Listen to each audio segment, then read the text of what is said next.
Very good morning, ladies and gentlemen. Can we get settled in? Good morning.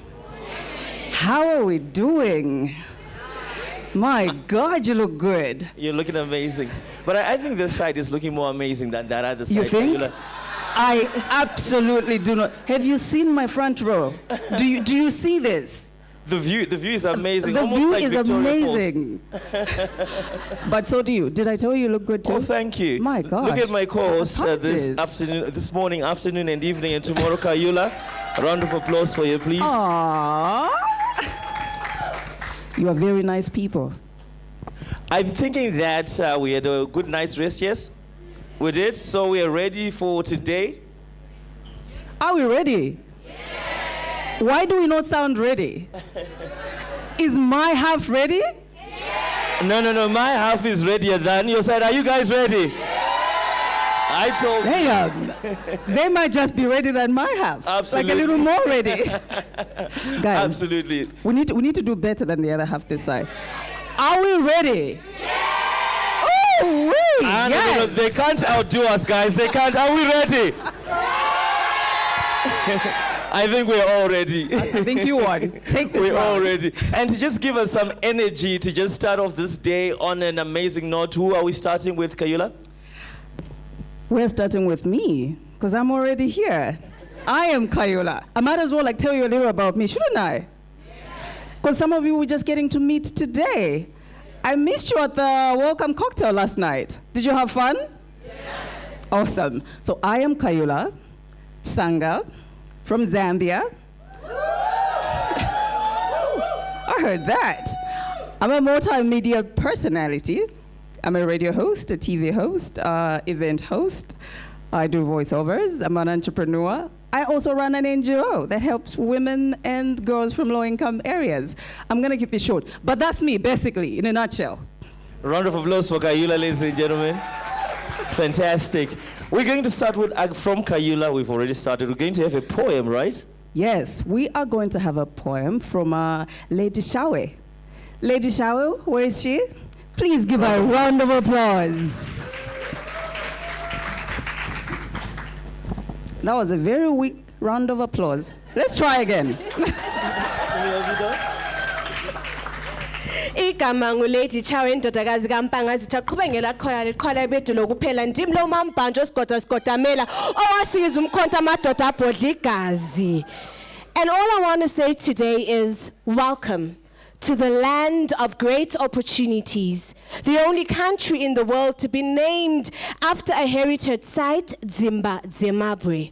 Benvenuto to Zimbabwe, where we thrive in our diverse history and culture.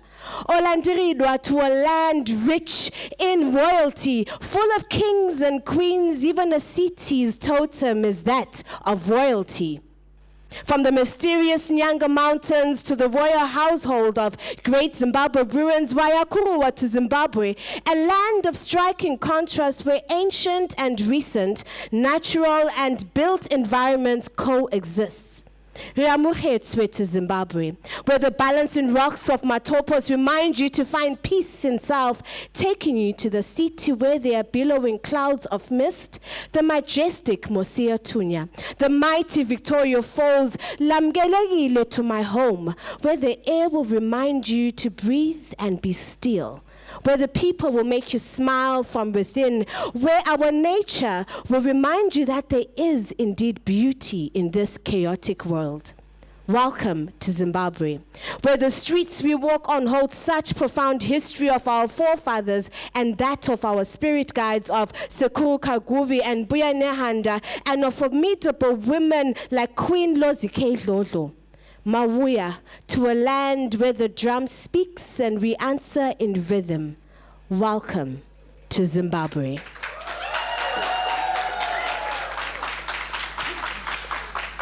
Thank you. Thank you, Lady Chawe. Another round of applause, ladies and gentlemen, for Lady Chawe for setting the tone for this session of the summit this morning. And to give us welcoming remarks to the business part of the summit, I'd like to invite, ladies and gentlemen, from the Public Diplomacy Office in Harare, ladies and gentlemen, Becca Acha Nepa. Good? Do I need that? Let me just.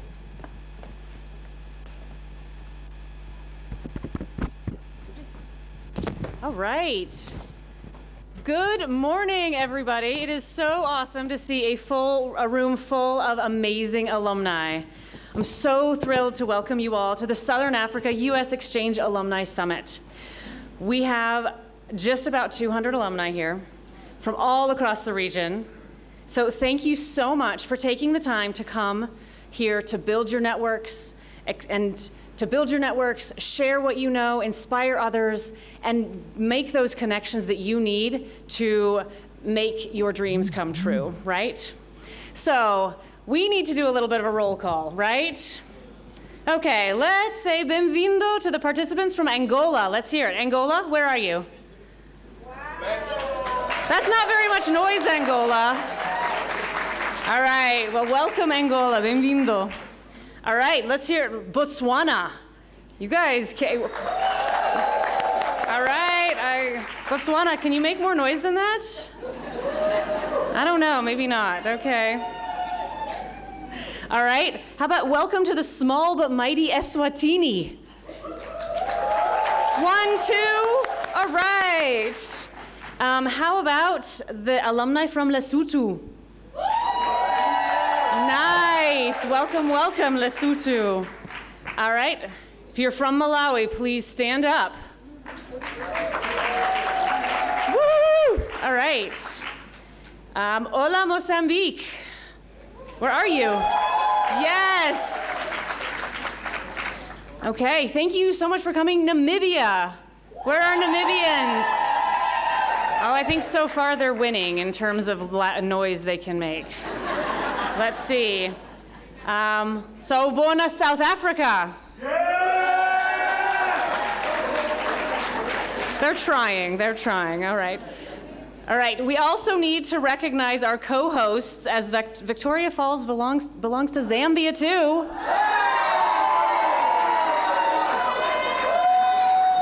All right, now that is a way better showing than last night. So good job, I'm glad you came through. All right, and finally, make some noise, Zimbabwe.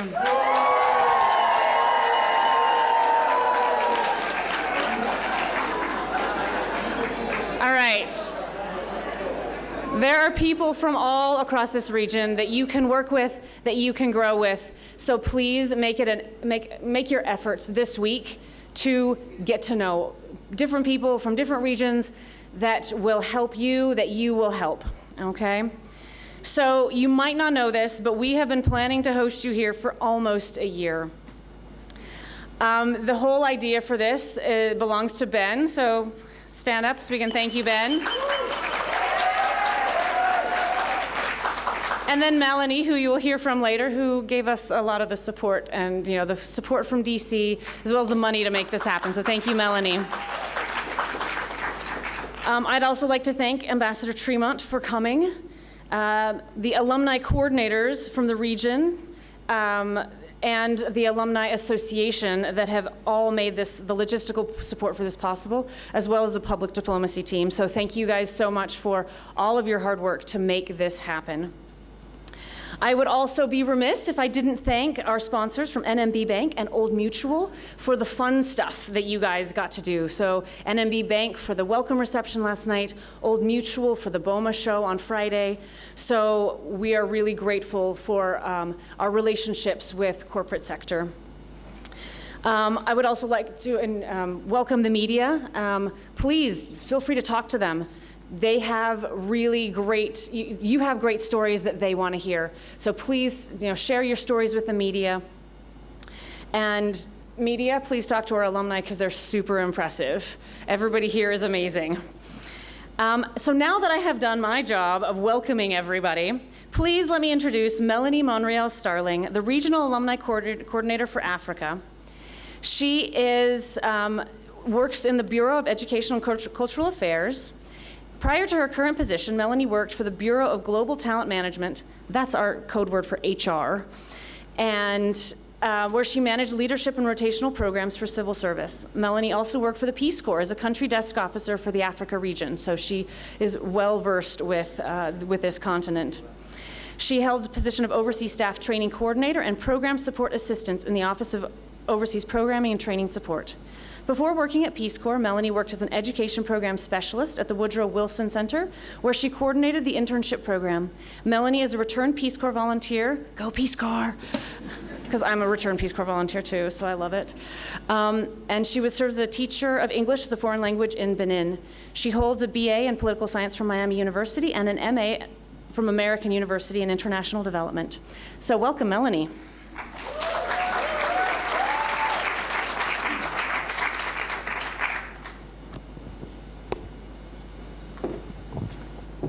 Hey, good morning, everyone. Thank you so much for the introduction, Becca. I'm honored to be here today at the Southern Africa U.S. Exchange Alumni Summit, surrounded by such a passionate group of exchange alumni. I traveled from Washington, D.C. to be with you here, and I look forward to interacting with all of you over the next 2 days. So I'd like to extend my gratitude to the U.S. Embassy in Harare for hosting this event. Thank you, Ambassador Tremont, Public Affairs Officer Becca Archer-Knepper, Alumni Coordinator Ben Juru, and all the public diplomacy staff that made this event possible. I know a tremendous amount of work has gone into planning this event to make it impactful for the 200 exchange alumni that are in attendance.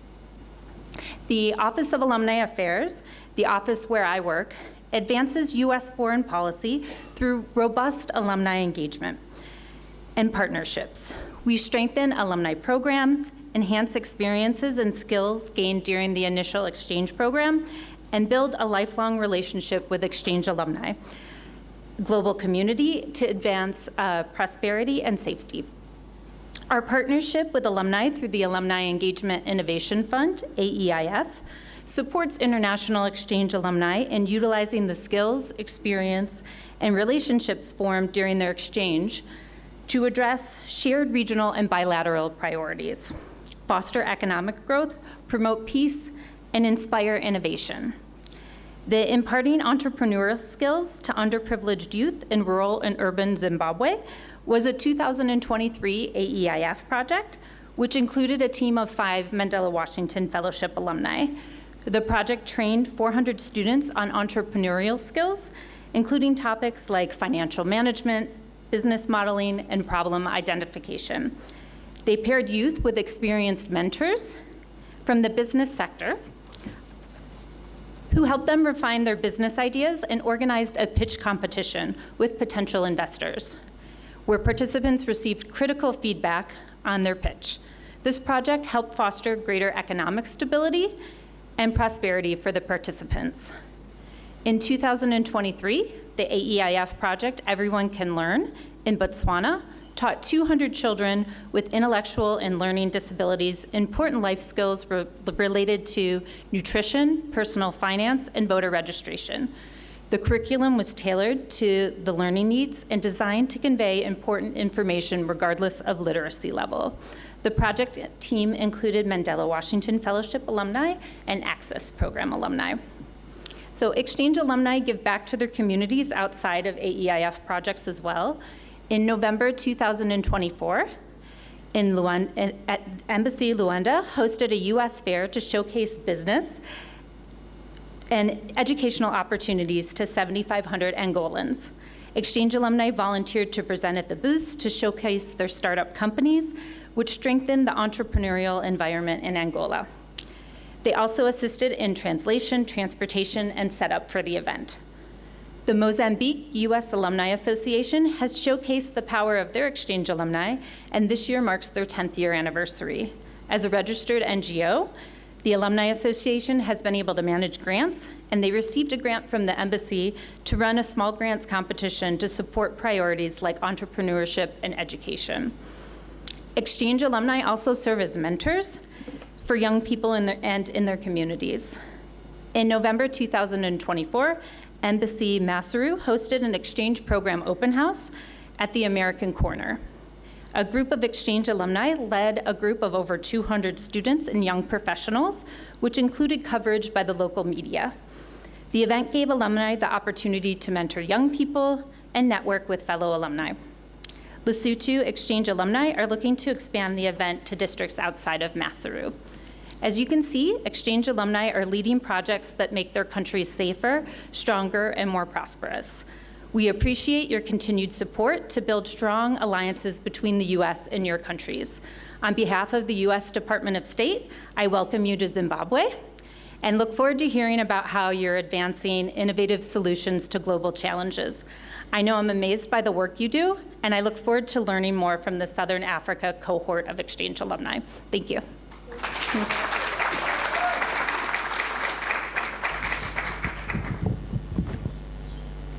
Thank you, Melanie. Very impressive. And now, I have the honor of introducing the ambassador, Pamela Tremont, to give a keynote address on advancing innovative solutions to global challenges. Ladies and gentlemen, please put your hands together for the ambassador.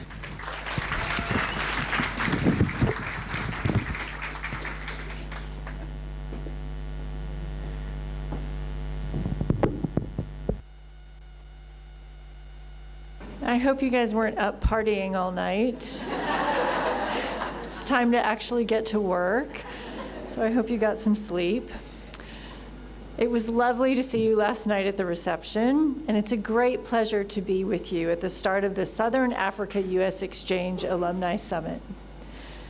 I'm honored to speak with you on the summit's theme, Regional Alumni Connections, Advancing Innovative Solutions to Global Challenges. This topic is both timely and significant. It underscores a fundamental truth. The most pressing challenges of our time do not recognize borders, but neither do the solutions. We know that you have experienced these challenges firsthand and have great ideas to address them. But ideas must be proactively worked, tried, tested, and often retested to transform them into solutions. And all of you were chosen for U.S. exchange programs because you stood out as not only having ideas, but you have the creativity and determination to make them into solutions. And sometimes what is needed to take those ideas across the finish line or to make them scalable is collaboration with others.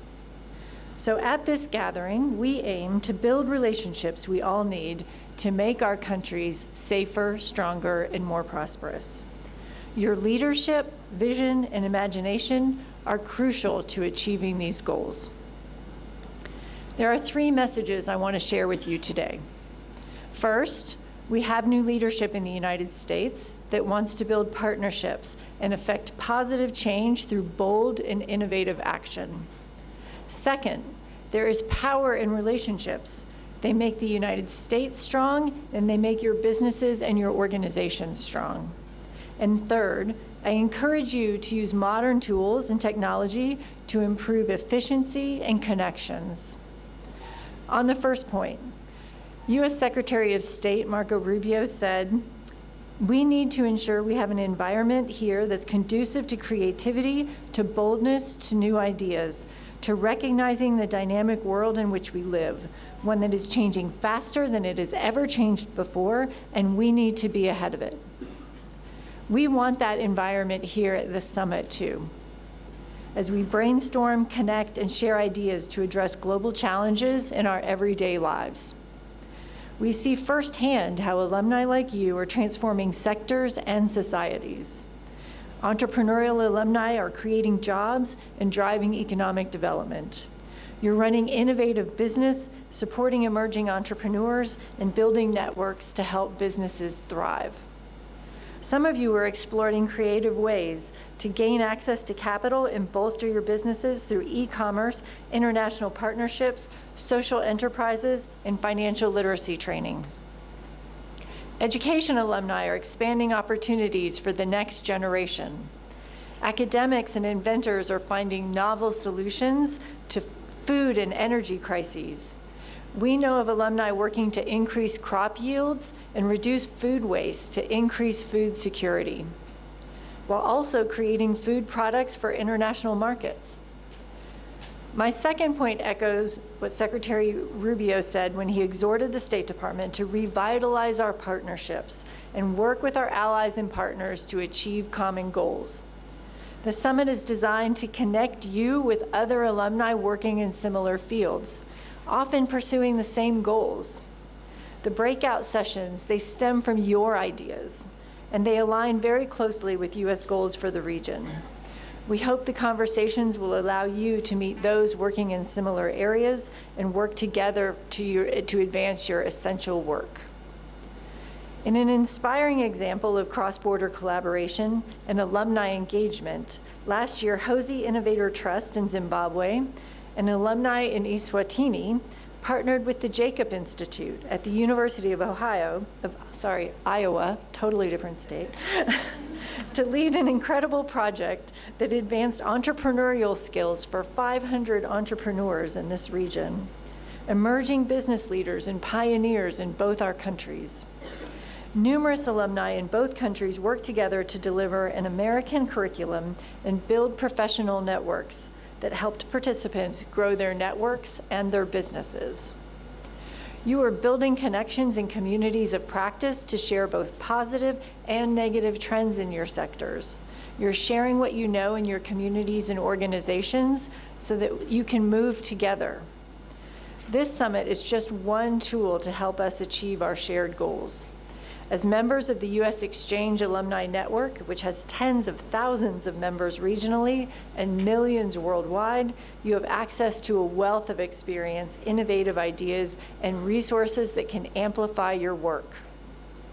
I hope you've already started making some of those connections with others who share your vision and are discovering what working together can do to lighten your load and increase your impact.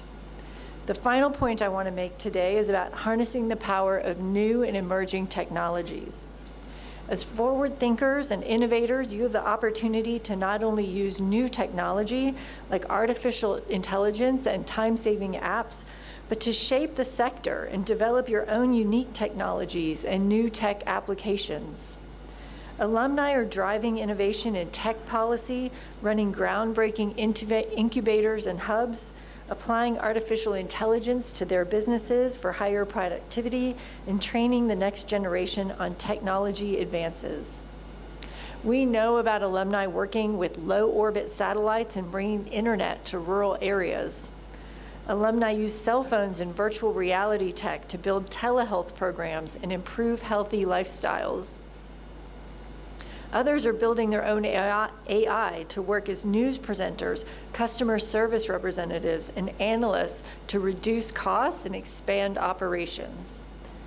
Now, I know I haven't captured anywhere close to everything you all do. Even with these few examples, I haven't recognized the full breadth and the impact you are having across the 10 countries represented here. But we see you, and we applaud your work, and we value the example that you set for others. The U.S. government invested in you because we believe your leadership and work will bring nations together, strengthen ties with American counterparts, and advance shared priorities that benefit us all. In closing, I urge you to make the most of your time at this summit. Please exchange contacts, share your challenges and successes. Please, and continue strengthening your work. Thank you for being here, and I look forward to hearing how you're creating positive change in your communities. Thank you.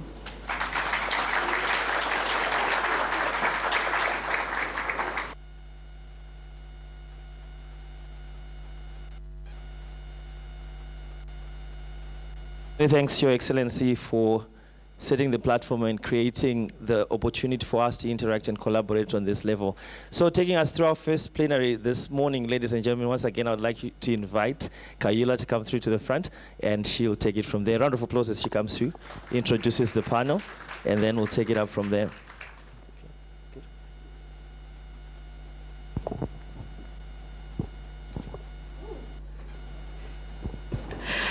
A very good morning. Again, we are about to have our first session, that's a plenary, and we'll be talking to very interesting people in a couple minutes. I would like to ready you for that. Oh my goodness. Well, today we're kicking off the summit, and with a powerful discussion that sets the stage for what's to come.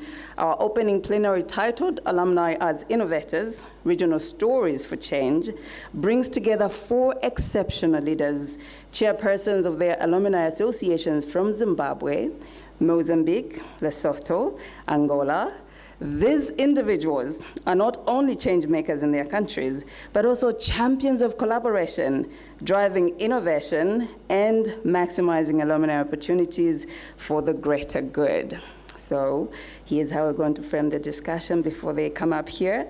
We all know that exchange programs, they don't end when you return home, right? Because some of you completely forgot why you went there and did these programs. I'm going to remind you in a bit. Well, the real magic happens when alumni take the knowledge, networks, and experiences they have gained and transform them into tangible impact, building businesses, strengthening communities, and fostering regional collaborations. Our panelists today will share their journeys, highlight the success born out of their exchange experiences, and demonstrate how alumni associations serve as platforms for sustainable change. This session is not just about celebrating wins, it's also about learning from their insights and finding ways to amplify their collective impact beyond borders. So before we dive in, I would like to introduce the panelists properly so that you get to know everything that they are doing in their respective countries. Starting with, I'll pay respect to the president of the association from right here in Zimbabwe, and that is Ben. Let's talk a little about Ben before he comes up here. Oh, you are loved. Well, Benjamin Ngube, LLB, MBA, 2021 Mandela Washington Fellow, chairperson, Exchange Alumni Association Zimbabwe. Ben is the founder of Men's Health Clinic, Zimbabwe. His work with the clinic has seen over 24,000 men accessing healthcare. Because they say men don't seek healthcare, right? He's bridging the gap. His work, also he has trained 400 wellness champions in Zimbabwe and helped over 100 organizations with their employee wellness strategic goals. Ben's mission is to transform social attitudes towards healthcare for men by creating dialogue and safe spaces for them.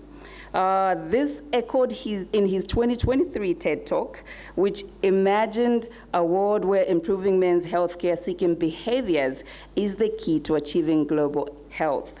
Ben is a multi-award-winning entrepreneur, including 2 healthcare innovation awards. He is also blazed a trail of impact which solidifies his mission as a Pan-African healthcare entrepreneur, innovator, and disruptor. He currently serves as the inaugural chairperson of the Exchange Alumni Association of Zimbabwe. Please welcome Ben.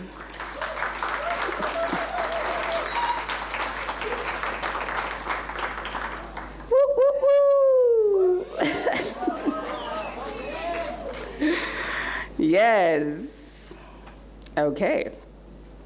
Let's move on to Mamolefe Petlane, who's also a professional journalist, the executive director of Sesotho Media and Development in Lesotho, an organization recognized for its innovative approaches to advocacy empowerment using documentary film to dismantle information. Under her guidance, SM&D has championed initiatives aimed at addressing the structural and systematic barriers faced by the marginalized groups, amplifying the voices of key populations in Lesotho through documentary films and media engagement, especially on issues like gender-based violence and human rights. Partnering with key organizations to promote sexual and reproductive health rights and strengthen the capacity of female-led movements and youth organizations in Lesotho. In March 2021, she was nominated by the US Embassy in Maseru to participate in the prestigious Meridian Coordinated International Visitors Leadership Program, IVLP. Please welcome Mamolefe from Lesotho. Woo, woo, woo, woo. Yes, we keep it moving. There she is, gorgeous. Our next panelist is Nicolau Miguel, who's the first ever president of the U.S. Angola Alumni Association. The Alumni Association is a baby. And he's an experienced project manager. He served as a program assistant at the African Union Commission's Political Affairs, Peace and Security Department within the Silencing the Guns Unit.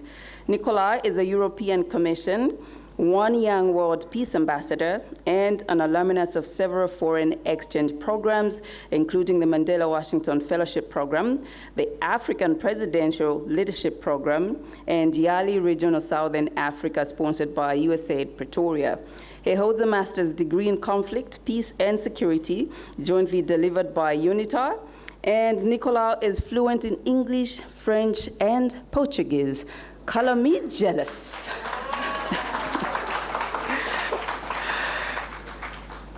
A round of applause. And we move on.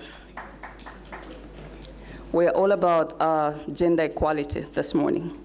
And with that, let me introduce Gladys Dan Manjate. She holds a degree in hospital administration and management from the Instituto Superior, and additionally, she earned a master's degree in health sciences, specializing in antimicrobial resistance from the University of KwaZulu-Natal in South Africa. She is currently a doctoral candidate in business management.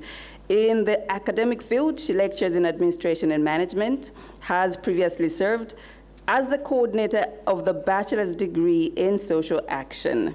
She also worked as an assistant in the Minister of Health's office, contributing her administrative expertise to the public sector. Currently, Gladys Dan Manjate holds several leadership roles, including president of the Association of Hospital Administrations of Mozambique. She also serves president of the Mozambique USA Alumni Association and leads the Legal Emergency Fund movement and an initiative focused on providing emergency legal support. She's also an administrator at the Special Clinic Central Hospital of Maputo, where she continues to make significant impact in the health sector.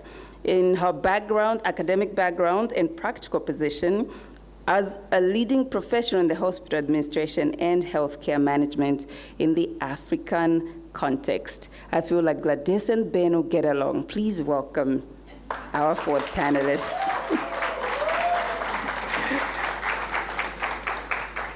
Woo, woo, woo, woo. These are very weak applauses. Do better before we start. Okay, the next one is for me, so you can recharge me. A round of applause for me. Let's get started. Are we all good? We're settled in. Okay, now let's get into the conversation. I would like to start us off. I would like to ask each of you to share your journey and how did your exchange experience shape the work you do today? I'm going to start with Ben. Hi, good morning. Good morning. Can you hear me? We cannot. Okay, how about now? We're good.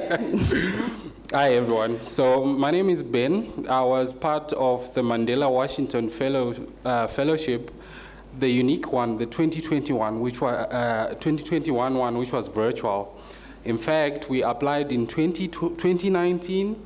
Accepted in 2020, postponed to 2021 because of the COVID-19 pandemic, and it was virtual in 2021. And an instrumental part of that journey was you found yourself in a group with 40 fellows. You know, these are incredibly amazing and talented individuals, but there's no way of interacting with them. So I think it led me to pushing the envelope in how to collaborate, especially remotely, with people whom you know can connect you to the resources that you need, and yet they are not within your fingertips. One of the notable things that came out of that experience was the Leader digital magazine Africa, which was the first to profile Mandela Washington Fellows, first in Zimbabwe and then across the region. And I think it was an exciting way to get to engage and interact with others virtually.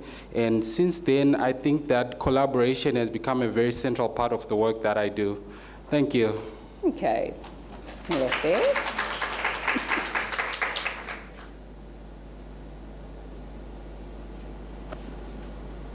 Mic's on.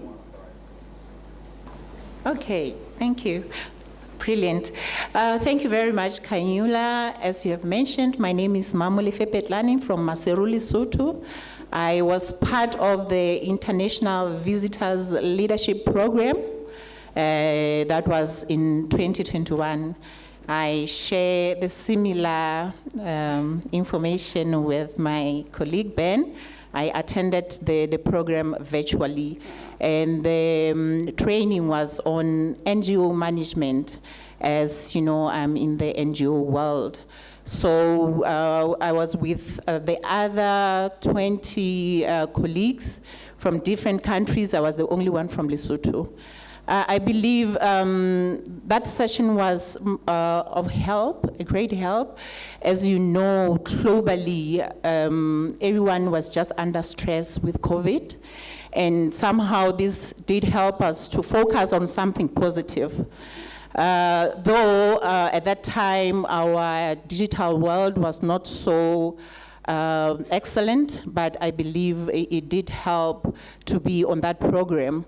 So after the completion, which took 2 weeks, if I'm not mistaken, 2 weeks, we were able to apply for a grant within Meridian of $5,000 US, and I managed to get the grant, and the grant that I received from Meridian, I just used it to support an organization that was established by young activists on domestic violence. Yes.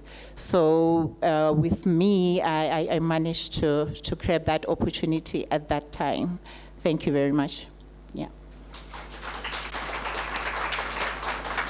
Nicolas? Good morning. Bom dia. Bonjour à tous. Bonjour. Well, really very happy to be here representing Angola, representing the region, representing the alumni family, not only the region, but also to the world. I just heard this morning that this event is the first ever, not only in our region, but also in the history of the U.S. Exchange alumni family. I think we should clap. I'm very passionate on what I've been doing so far. As you could hear on my bio, my story with the exchange program is quite unique because my first international trip around the world started in South Africa through the Yali Regional in 2017. So, and then that was the changing part of my life. And from that time on, I went to other exchange programs.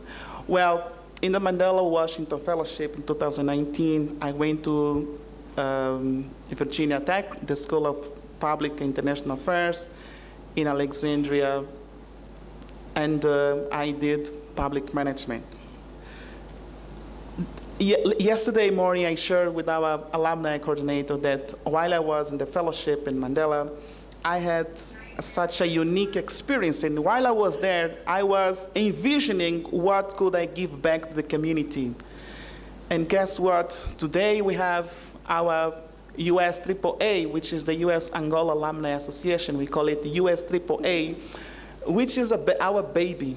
So the experience that I've gathered in all these exchange programs in Africa, in the US, in the African Union, in Egypt. So now what I'm doing is bringing all this knowledge, all this expertise to the association. Today, you'll see that we are very engaged on social media. You'll see that we have a website, we have a flag, we have an anthem. We have been conducting activities in Angola in partnership with local government, United Nations, and our commitment is giving back to the community. Everything that we could learn from the exchange program, so we give back to the community. And because we are a pool of experts, what we do is engaging all the alumni from different exchange programs. I invite them to be part of the association, and they have this commitment of giving back to the community. The unique part is that me as the president, as a leader, all this experience that I had in these exchange programs helped me to captain this ship.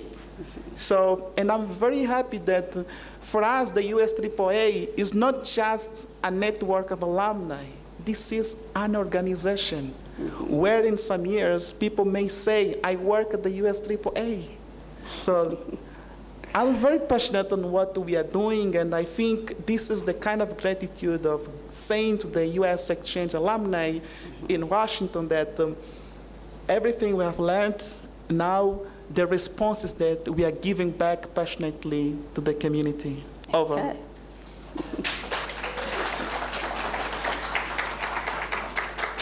Gladys, same question. Ok. Olá a todos, bom dia. Thank you, bom dia. You know, English is not my first language, and so I hope you don't mind if I make a few mistakes along the way. Please forgive me. Kayola, thank you for your question, and thank you for having me. My exchange experience was truly transformative and played a crucial role in shaping the work I do today. Through my times in the USA, I was exposed to innovative leadership and management practices, particularly in the healthcare sector. The experience broadened my perspective on how strategy, system, technology, and community-driven initiative can improve service delivery. When I returned to Mozambique, I was inspired to apply these insights to my work as a health care administrator. I have been actively involved in projects that focus on improving hospital management, cost efficient in surgical procedures, and capacity building for healthcare professionals.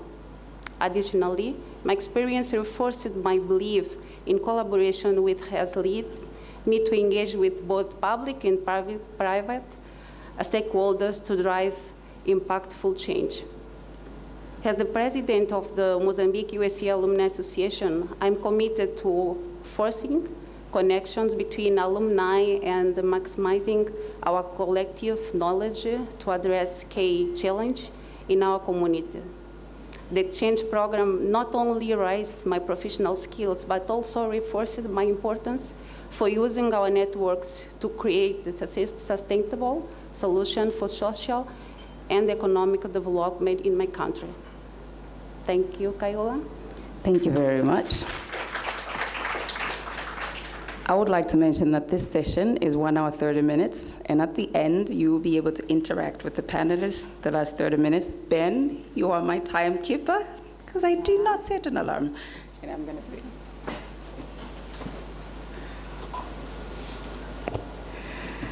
I'm going to move to Ben. So as the theme of the session is alumni as innovators, regional stories for change, what does innovation mean to you in the context of alumni-driven initiatives? Thank you for that question. What does innovation mean to me in terms of alumni-driven solutions? I think that the African experience, or at least the Zimbabwean experience, and I speak for many young people in this room, is having to make something out of nothing. And that means not having resources, sometimes not having the requisite skills, not having the necessary people, but having the passion and drive to do that. and the one key ingredient is innovation. I would like to highlight an example of innovation using Matamba Film Labs for Women. This is an organization founded by 3 alumni from here in Zimbabwe and has collaborated with over 20 alumni all over Africa. What they've done with innovation is collectively pull together their brilliant minds to create something out of nothing. And an example of that is the first ever immersive virtual reality festival, which was held right here in Zimbabwe, and over 100,000 people attended virtually and 20,000 in person. How they did that? Innovation. And 2 of them are right here in the back. Ladies, would you kindly stand up and receive your flowers?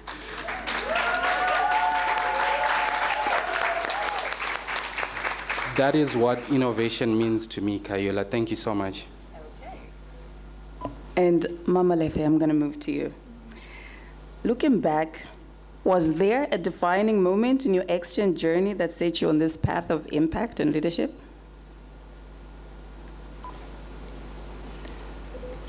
Come again? Looking back on your journey, was there one defining moment that led you on this path of impact and leadership?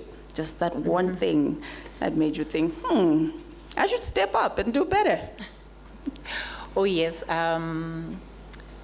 Looking back in the journey of this program that I embarked in, with my fellow colleagues that I attended the program with, I believe I learned quite a lot from them. I was taken by this initiative of fundraising on social media, which is something that has not been so comfortable with many other people because of cybersecurity.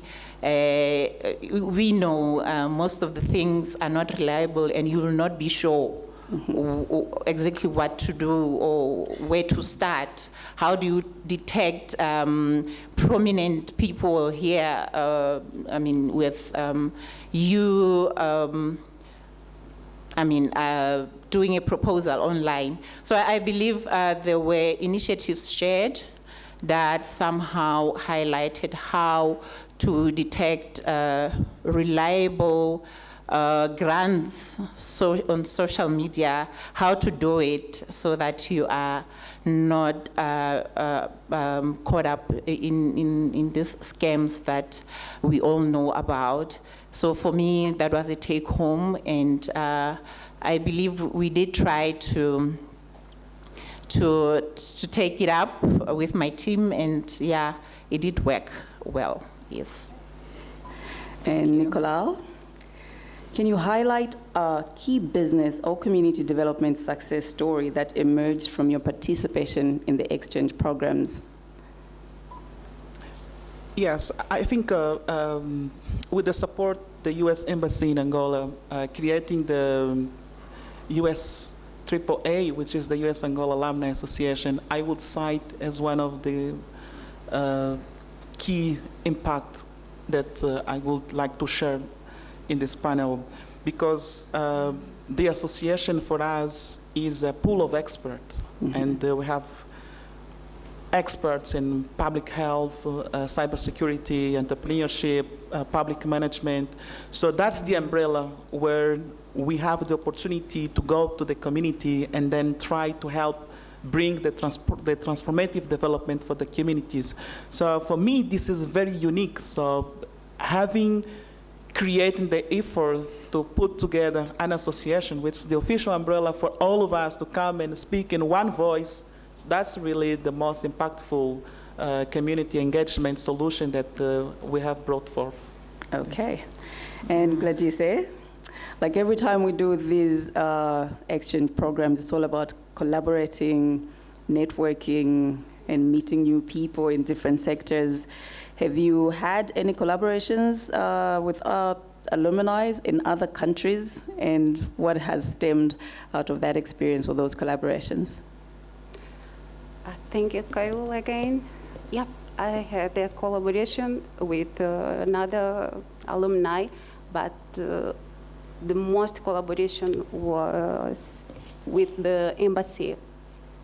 Yeah, our ambassador, Vroman, was the one who engaged all alumni and helped us to do things, to change things in my country. And I had collaboration too to start the Mozambique Administration Association, who I am the president.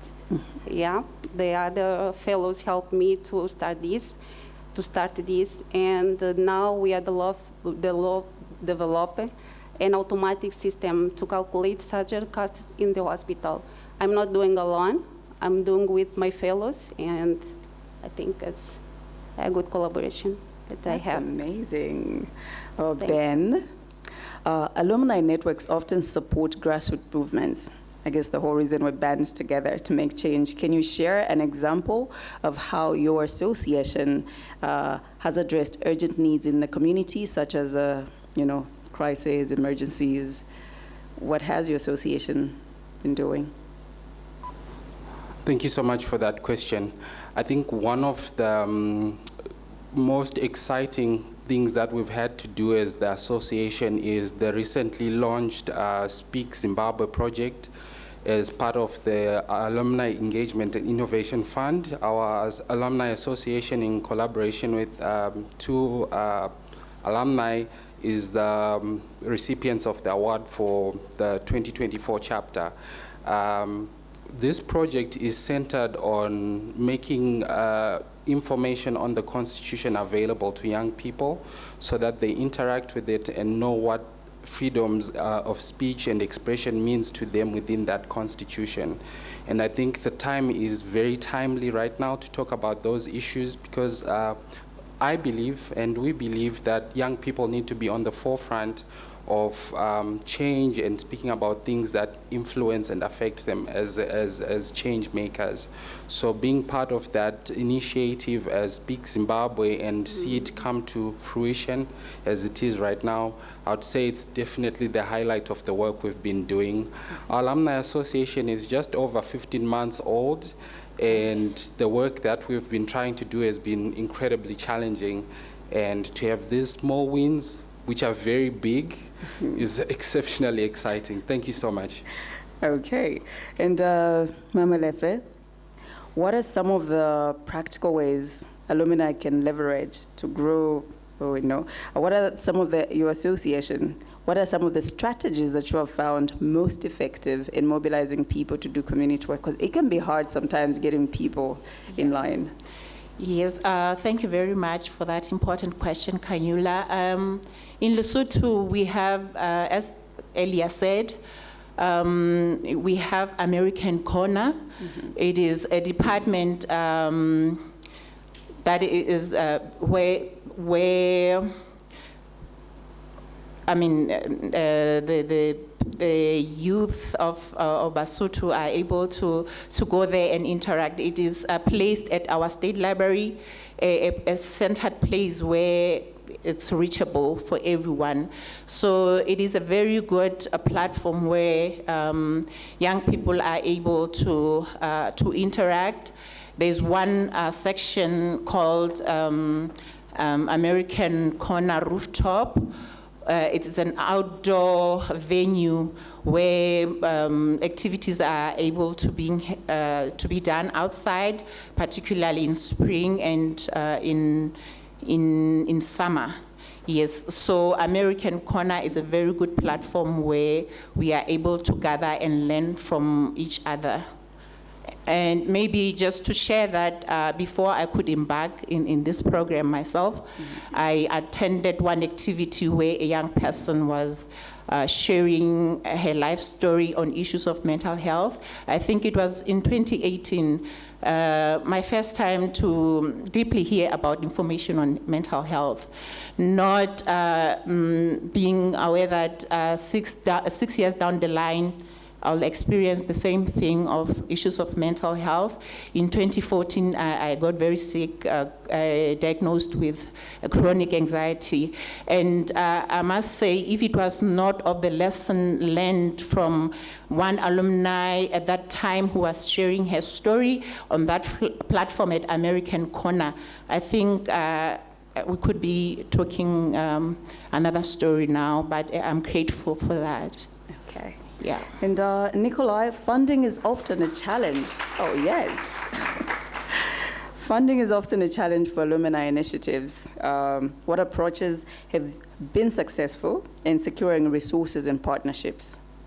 For your business, when it comes to funding, it's mostly a challenge when you're trying to implement projects. What are some of the initiatives that you have implemented in securing funding for projects or as an association? Yes, this is really an interesting question. Yes, I think fund has always been an issue in most of our organizations. For us at the US AAA, so thanks to the US Embassy, we could get a small grant, and this was able for us to conduct part of the activities we implemented during the last fiscal year. And from that, because I always mention the idea of giving back. So giving back to the community is not only your time, your expertise, but also your financial resources. And this is a spirit that we have inherited in our association. We as members, we share that we have this spirit of giving to the community, to the association, to the community, our financial resource, expertise, and time. But of course, because we are a pool of experts, we have the expertise to apply for funds based on the NOFOs that are available. We from our experience, for example, very recently we submitted 2 proposals for the Innovation Fund and also for the Mandela Day. So very well structured programs, not only projects, programs that will benefit the community. So this is one of the ways, applying for, submitting proposals for the NOFO, but also internally membership fees that also part of the sources that we get for the association. And the other way is also reaching out to companies or individuals that that identify with our mission, and they can also donate. So these are some of the, I would say, methodologies that we have internally been used. Okay, that sounds like you got this and you're doing a good job already. Before I get to the audience for questions, I'm going to ask Gladys one last question. Sustainability is always a concern for projects. How do we ensure that alumni projects and initiatives last beyond their founders? Come again, Kayula? Sorry. Sustainability, when it comes to projects, is always a challenge. And organizations start up and they die. So how do we ensure sustainability beyond their founders? Okay. It's everything about collaboration and engagement, new people, new alumni. If you are a leader, you have to be able to transfer your knowledge to the others to ensure that all that you are building will continue when you leave. And you must be transparent in all things that you do and let people know what you are doing and never do alone. Engage others, and it will be helpful to make your organization growing. Okay, those are very helpful tips. I'm going to make sure my foundation doesn't die beyond me. And now, I'm going to move to the audience to ask all the important questions that I might have missed. You can raise your hand if you have a question for one of the panelists. All right, thank you so much to our Director of Ceremonies and our amazing alumni coordinators and the work that they're doing. And because your last question was on sustainability, that's where I want to begin. I just want to have an idea in terms of some of the creative strategies that our colleagues are using to make sure that their work is sustainable beyond grant making, and how are you also making sure that there's organic buy-in from the communities that you work in terms of the work that you're doing. Thank you. Who's tackling that one? Okay, thank you very much. That's a very good follow-up. And with me, we are using film as a tool to disseminate information on social development issues. So in terms of innovation, I believe at this period, everyone almost have a gadget that can capture a story. So for us, we do inform people how important their cell phones can be to capture a relevant story that can be shared with other people, bearing in mind issues of consent with people around them. So I think it is the most cheapest way of capturing the story than using this expensive equipment to produce a documentary or a video on the issue that a person would like to disseminate. Apart from that, our issue on sustainability, we always emphasize or have people know more on financial literacy, on how they can go about spending money in the correct manner. So I think that's part of what we exchange with the communities that we work with in Lesotho. Yes, thank you.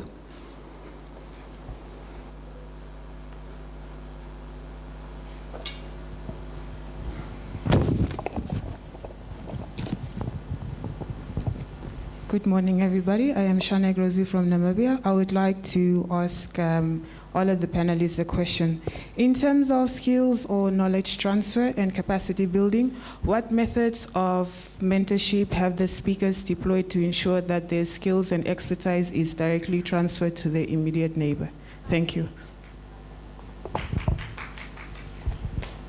Did we get that? Would you kindly repeat the question? Yeah. In terms of skills or knowledge transfer and capacity building, what methods of mentorship have the speakers deployed to ensure that their expertise is transferred to their immediate neighbors? Ben? Thank you so much for that question. I think one of the key projects that we've been trying to implement virtual training sessions where we've got different speakers coming in to speak to our alumni on different topical issues.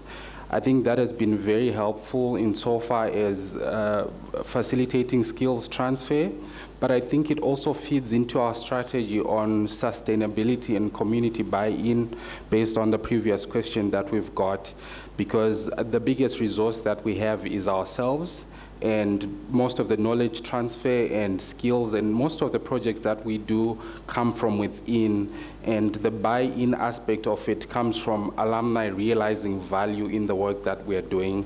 So in essence, to answer your question, it's been those sessions where we are getting as many people as we can to share skills through different sessions. I hope that answers your question. Thank you.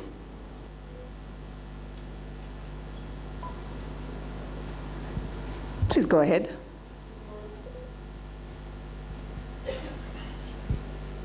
Thank you. Hi, everyone. I'm Joelma from Angola, and I'm really honored to be here and to meet such superstars like Kala, the TV presenter from Zambia, and everyone else here.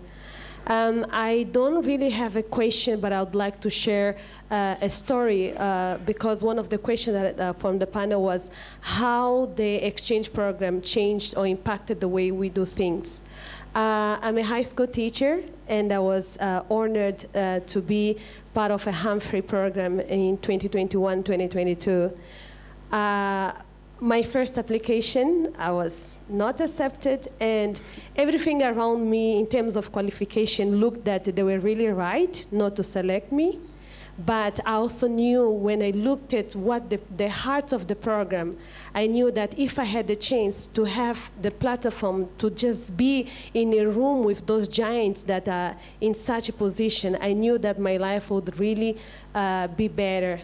And luckily, I insisted the following year because my persistence or the idea that I had, if I had the chance, was bigger than any kind of neglection. And I was right. Every time I got a no, I was like, yes, you are all right to say no, but I will keep trying next year. And my embassy, even when I did the TOEFL test, because English is not my L1, I couldn't get it right, especially because some of the criteria in the TOEFL test in the schools where I go, and we do English only from grade 7, I didn't have those listening and things like that. So it was really almost impossible. And my embassy was like, Shulma, we know you're patient, but I think you are dreaming too high. I was like, it's true, but I think it's not a sin for me to dream too high. To cut a long story short, I was selected in 2021. I'm a miracle here. I went to the program, and when everybody could speak about their bios, I was between lecturers, people in government. And who am I? I'm a high school teacher. And, but that didn't intimidate me, but I felt privileged, and I say that I have to seize this opportunity and really justify why these people felt that I had the chance. To cut a long story short, I was able, from the program, have mentorship from people that are in NGOs, in great organizations, in the government, the U.S. Embassy, and mentors. Until today, the professors and the people that I met in the program, until now, they are mentoring me. I have connections. When I need a reference for anything, I'm still there. And I remember that I was in the job that I got, I had a 3-month provision. But a 3-month provision because I did not have the qualifications. But through certain programs that I got, through the Humphrey program, I was able to, how can I say, to, even without paper, I'm saying without a degree, but they felt that I had the necessary skills that they needed. I don't know if I'm able to express what I want to communicate, just to have an idea of how these exchange programs really change the life of an individual. And also one of the reference I got is from the Open. It's an online professional program that offers exchange program. And through that, I was also able to get 3 resources to be a teacher trainer for teachers in my community. So I was able, until now, I offer teacher training for teachers of English in my community. And one of my motto is, if I can just let my students speak English language, just English, will allow them to have access to resources, books, be seated in rooms and understand things, be mentorship, straight without any interpretation, translation, and just English will be a tool that will catapult them to be everything or anything they can dream of. So thank you so much for the U.S. Embassy, for the Miss Melania that is here. What you guys do to allow us to be mentored in this exchange program, it changes our life for the better. Thank you so much.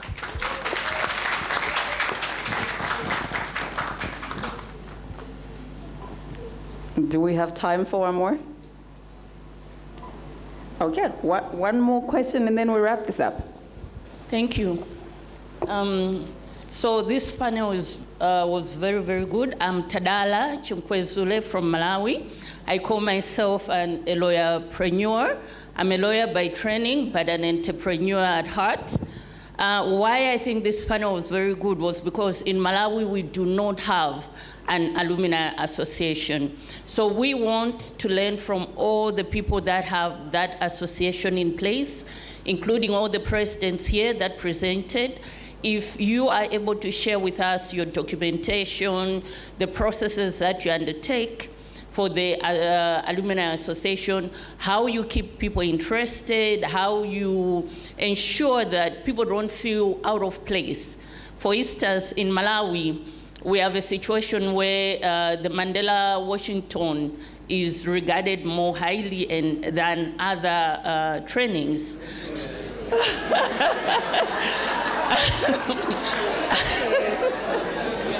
Yeah, so I guess I'm preaching to the choir. Yeah, but when I was president, so we do have a Yali Association of Malawi. When I was president of the association, what we made sure was we integrated the groupings to make sure that everyone felt important. And with that, we had a project called Malawi Projects, and we're supposed to reach 1,000 people, but we're able to reach 8,000 people because everyone felt important. Why I'm saying this is because as an alumni association, you have Yali, Mandela, Humphreys, Fulbright. Everyone needs to feel that they're important and therefore they will contribute. Would be delighted to learn from you guys, and please assist us. Give us all the documentation, all the knowledge, and what have you. And I hope one day we'll be in front and share our story. Thank you. Thank you. I think we should adopt Malawi as Zambia, seeing that they're just a little extension of our country. We need to make sure they have an association. Yes. Yes, please. Go ahead. Thank you. It will be my pleasure to share our documentation. Mozambique USC Alumni Association have 17 years. And we have a lot of experience, but the struggle is you need to translate because we work in Portuguese, but we have a lot to share and it can be useful for you. There's already help. So we're going to get some more questions from the audience. The mic has gone this side. Just keep your hands up so we have a little more time to interact. If you have any more questions for our panelists. Okay, I'd like at least two panelists to answer this question. Mm-hmm. What are you doing in your countries to keep alumni motivated and active with your associations? What are the things that really resonate with alumni? And a couple of different ideas, because I know different alumni associations here or alumni groups are struggling with that. So we'd love to hear several ideas. Okay. Where do we begin? Mama Lefe? Okay, thank you very much. In Lesotho, I am also part of the board of the Alumni Association as the secretary. What we do, we have an email list of all alumni, and we communicate through the email on events that might occur. Apart from American Corner and American Corner on the Road, there are few venues of entertainment inside Maseru. So all the time, an alumni candidate is sharing information of a certain event. We are all able to access the information. Apart from the emails, we also have a WhatsApp group as the Alumni Association in Lesotho. Yes. Thank you. Thank you for that question. So for the Zimbabwean chapter is led by our memberships director and our communications director, who are fixing to roll out a members rewards program. Through this program, anybody who's part of the Alumni Association and actually holds one of our membership cards will be eligible to receive different rewards and discounts from service providers and facilities which provide services and resources towards them. We believe that going in that direction will create actual value for our alumni, because we realize that already everything that we might purport to offer is within reach of the alumni. For example, the networks, they already have them by virtue of going to the exchange program and interacting amongst each other, which means as an alumni association, we need to go a step further in creating more value than they would find outside of the association. And this is one of the strategies which we'll be using. I think we'll be launching in April, such that every card holding member of the association will be eligible to receive several rewards across Zimbabwe. And I think that will be a great way to keep alumni very engaged and connected to the Alumni Association. Thank you. For us at the USAAA, everything we do, we engage the alumni community. For example, if we need a vendor, we will search an entrepreneur among the community that can provide that service. Our website was designed by one of our fellows. We have a yearly work plan. In our work plan, every activity that we implement, we invite our alumni to be as speakers, as mentors, to be the MC, like what I've been seeing Ben Churu doing here. It's similar what we do in Angola. So in everything we do, we engage the alumni based on their expertise, if it's to be a vendor, or if it's to come as a speaker, if it's to mentor. And of course, we have our social media channel where we also highlight the work of our alumni. And to the other extent, yes, we have a WhatsApp group where we exchange, but in a nutshell, in everything we do, we engage our alumni expertise. For example, we, the USAAA, we have a statute, and this statute is abiding under the law and regulations, the existing law and regulations in Angola. And this was crafted by one of our alumni, which is legal expert. So this is how we use the different expertise in the community for the advantage of the association. Over. Okay, and Gladys, how are you keeping alumni motivated? Okay. Thank you for this question. First, we understand that alumni come from different backgrounds and industries, and does it make it challenge to align all interests? That's why we align the interests by creating sector-specific working groups and the communities for them to work with the specific interesting from they make them feel contributing for something. As well, we use a platform, social medias to communicate, and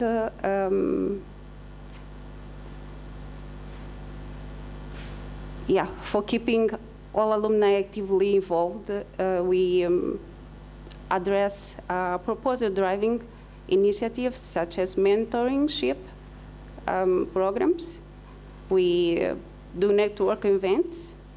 When we used to travel to different provinces, and we meet with all alumni for that province. We make some events, some cultural events, and many grants to competition that offer real value to members. Yeah, thank you. Okay, and we got a bit more time for questions. Yes, we got a hand in the back there. Go ahead. Thank you very much. I may look like I'm sitting, but I'm actually standing.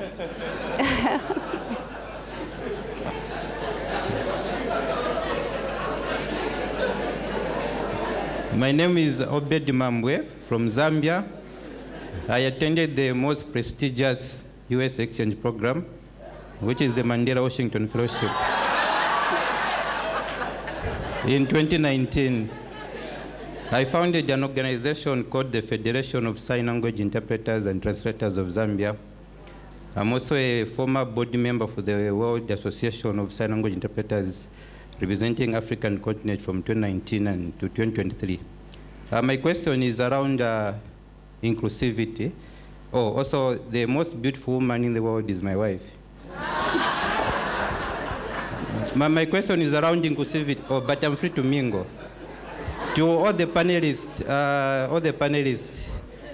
what are you doing in your organizations and the associations that you represent when it comes to inclusivity for persons with disabilities? But by show of hands, how many alumni with disabilities are here? By show of hands. Okay. So just what are you doing, the wonderful works that you do to be inclusive to persons with disabilities? Like I went around this hotel to check for accessibility for alumni who might have physical disabilities in terms of access, and there is no accessibility whatsoever for those on wheelchairs unless we carry them. So what are you doing, and maybe to all the leaders here, what are we doing to be inclusive of persons with disabilities, to be included in the wonderful work that we do? Thank you so much. Can I go? You take it on. Thank you very much. That's a very important question. I think with my organization, we have been fortunate to be supported with funds for building our offices. So our offices are accessible to people with disability. So our office compound itself is accommodating everyone. Our bathrooms, the entrance. And again, what we do as the organization, we have partnered with disability organizations in Lesotho, so that we also know the exact things that we are supposed to be doing, apart from eliminating assumptions. So for us, that's a big step up for us in Lesotho, yeah. Okay, I hope that covered the question, Obed.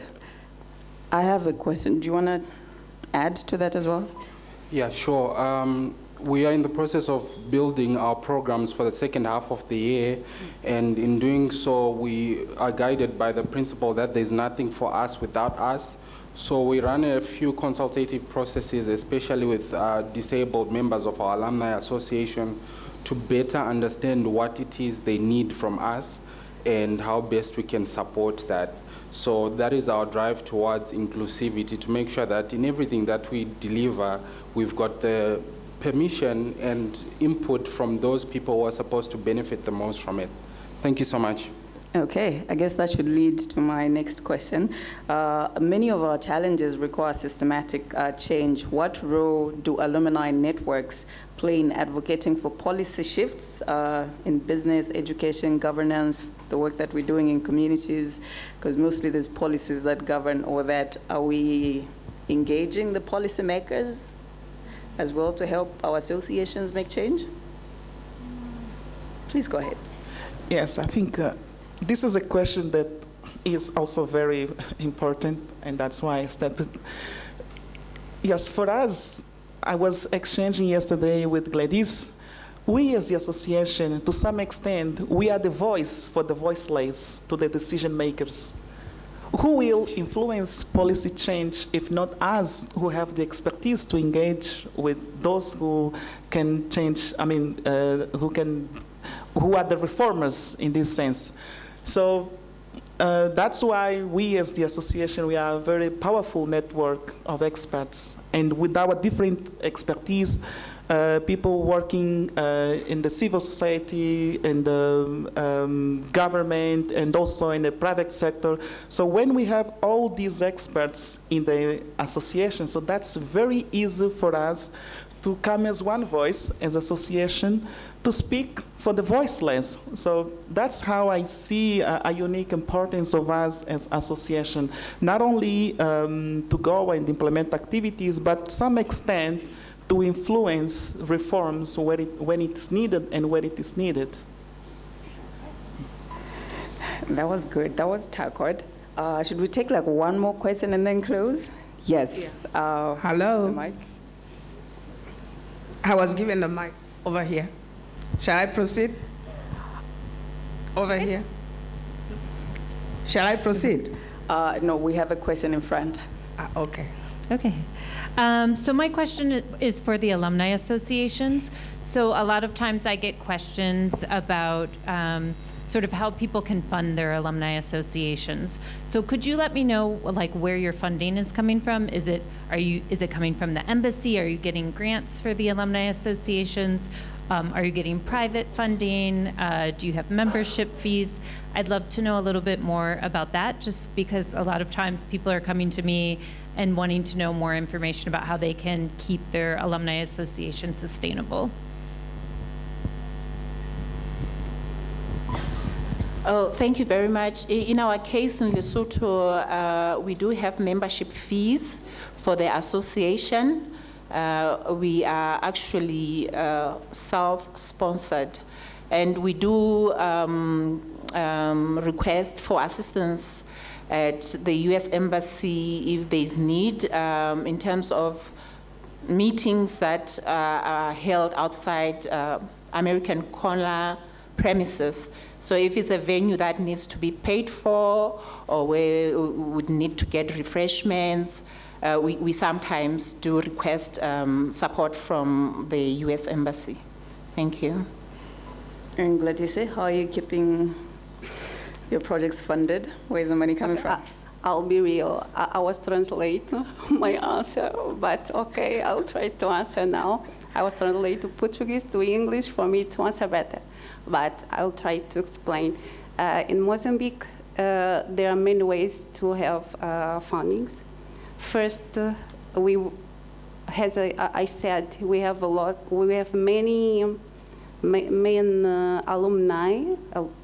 They are professional, and they help us. We have, how can I say, empresários? Businessmen, yeah. And in our association, they have hotels. If you need to do an event like this, they offer us the space, all that we need. And the other way, it's a fees. We pay fees. Of course, the embassy help a lot with many grants, and they give us other ideas to have funds. Funds, they're not only for the embassy, but we used to apply for others opportunities in Mozambique. Yeah. Okay, and who has a mic that wanted? I have. Good morning, and special thanks to Her Excellency the Ambassador for a very motivating speech and guideline to the alumni. I'm coming from Zambia. I'm one of the senior alumni. My name is Judith Mwela, and I just want to congratulate all the alumni leaders. You are working very hard, and specifically the Zambian team, I think that it's very influential at the moment, and to encourage all the presidents there. I also want to just specify that the future is looking very young. When we have alumni presidents of that age bracket. I myself, as a senior alumni, I'm looking back and seeing at this time we started much earlier, and the State Department has been very, very supportive, at least for Zambia. So it's to encourage you that one thing that I also wanted to highlight is the issue of inclusivity. Those that have got different needs need to be part of this process. And also looking at the African terrain right now, I think that leadership is really coming into your hands.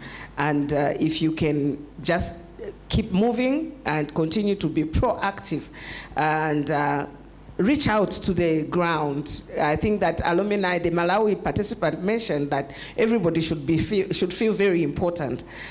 We have a lot of needy communities. We have got issues of floods right now. So the alumni associations should be very visible in those spaces. And of course, no doubt, employment is an issue. So you are drivers of change. You are drivers of transformative influence in terms of empowerment, in terms of employment creation. So I think that it is very important that as younger people in the society, you need to drive and pull those that are behind you. Not everyone has to go to America to be highly empowered, because you are there. So I pray that you will use these opportunities. We are getting older, those of us who did participate in alumni activities before, but it transformed our lives, and we are here today to speak very confidently because the progress and the programs really impacted us. So I just want to congratulate all of you. And Malawi, don't despair. I think that the four sitting in front there, they will be of extreme help to you. And I encourage you to actually do form an association as a country. Thank you so much. I am speaking as a mother, so I'm very proud. Thank you. I think we're going to end on that very good note. I am so sorry. I got to keep time as well. So I'm going to roll back to closing remarks over here. Ben, are we good to close? One more from the audience? Ah, okay. Where's the mic going? Thank you. Where, this side? Yeah, here, Team Oh, there. Zambia. I see you. Good morning, everyone. My name is Farai Sylvia Liwewe. I'm from Zambia. I'm a public civil servant, a social worker by profession. I also run my own organization called Bingiza Foundation. My question to our panel today, when we look at the African statistics, about 2/3 of Africa are from the rural population. And most of us here know that the rural population works around issues of customary laws. Most of them are headed by traditional leaders and chiefs. So in creating our stories of change, I would like to find out how are we addressing the issues of cultural barriers, the issues of harmful practices. Thank you very much. Yes, Thank you so please. much for that question, and I think it's a very relevant and important topic right now. I think for us, as such a young association, our main priority has been investing in our alumni, and in so doing, enabling them to actually effect the change in the work that they've been doing around these issues including child marriages and customary policies, which are very difficult for young people in the rural villages. So that's been our main priority, to keep empowering our alumni so that they can continue to do the work that they've been doing. Thank you so much. Okay, yeah, Mama Lefe, go ahead. Oh, thank you very much. Apart from my organization that focuses on rural communities, American Corner itself has developed a change where now they are not dominated in the capital city of Lesotho. They are now moving out to even most rural areas in our country. So for me, it's a very big change, yeah. Thank you. And Nicolau, I'm going to get to you before I roll back there. What emerging trends and opportunities do you see for alumni in the next 5 years? And also, how can they capitalize on technology to collaborate, do their work, network? Well, for the next 5 years' time or beyond, we, as the associations, at least I think that it's very important that for every year the association could have a work plan. For example, we have a yearly work plan because it's much easier for you to monitor and to anticipate changes. And this is one thing that is my note, and I find it important to share.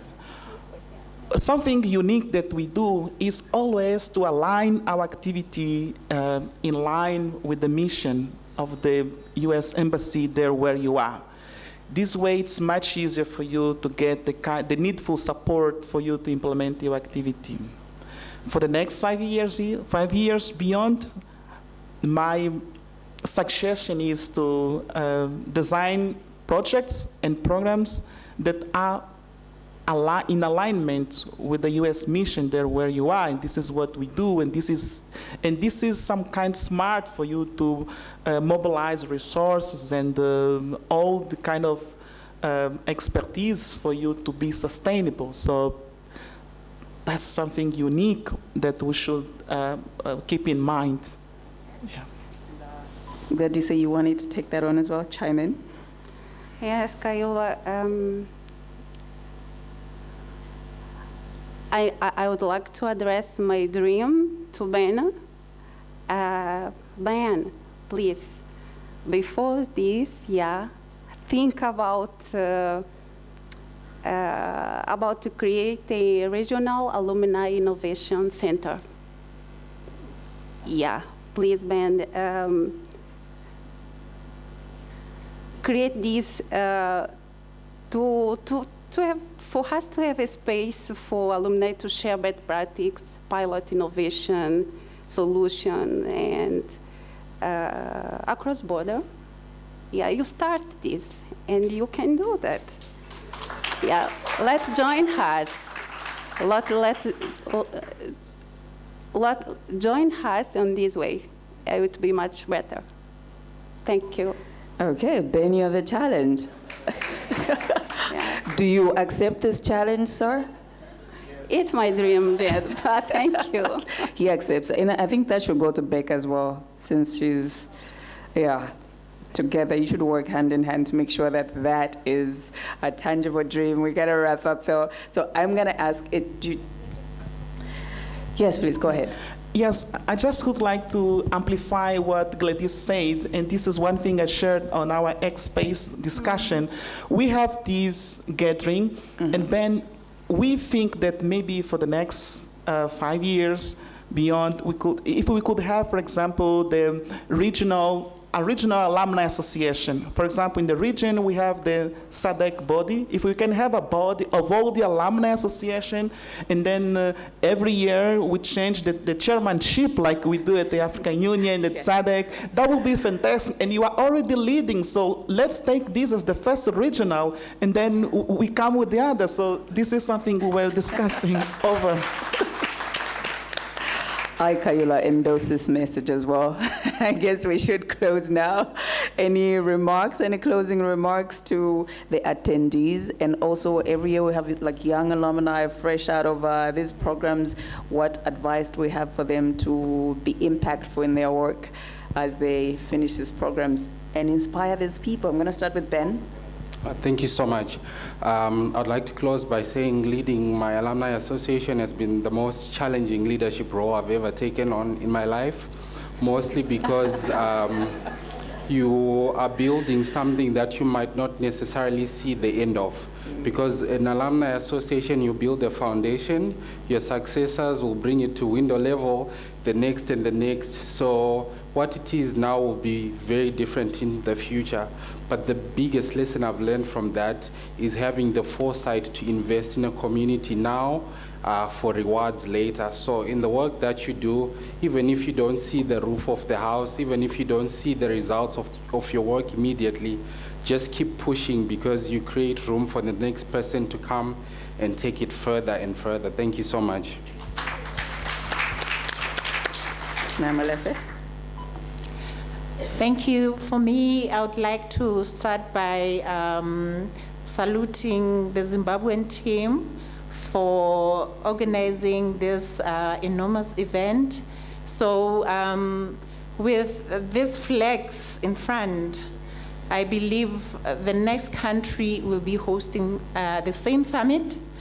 And I'm also happy that I met all of you, and from yesterday, take it from me, I learned a lot from most of you, and I'm really honored to have met everyone, and I'm looking forward to even learning more, exchanging further. Thank you very much.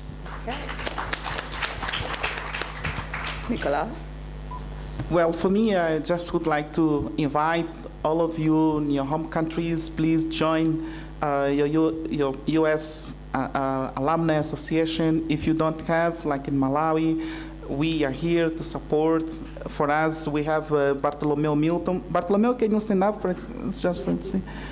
Bartolomeu, he's the one taking care of our legal part at the association. He speaks English and can help the Malawi team in drafting the statute. So we are here to support. So, over. Okay, good, Dise. Okay, well, I would like only to thank and to tell everyone that everyone have responsibility to develop your own country. And thank you for this opportunity. We next time together. Well, you heard it from the superstar panel. up here. I do not have anything further to add, except to just thank each and every one of you for accepting to do this. And also for all of your questions. You have been amazing. So a round of applause for these and for yourselves. Whoop, whoop, for yourselves.